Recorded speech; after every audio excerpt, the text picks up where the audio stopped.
Retail sales data came in for August, and it was hotter than expected. Data from the Commerce Department showed sales rose 0.6% from July. That is double what economists forecasted. As expected, the reaction across most media outlets was one of optimism. CNN said, against the odds, Americans are still spending.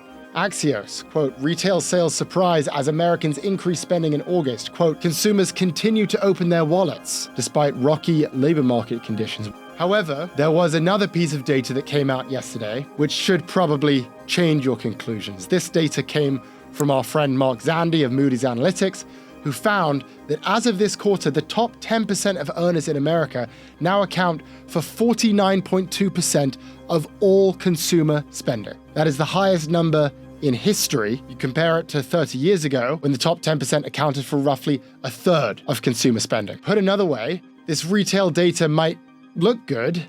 You might think the American consumer is doing well, they're spending their money, until you realize it's actually not Americans that are spending, but rich Americans that are spending. Whatever growth we saw in retail last month is basically just the top 10% of America doing all the heavy lifting. It's rich people that are creating these encouraging numbers. And of course, that isn't very encouraging at all.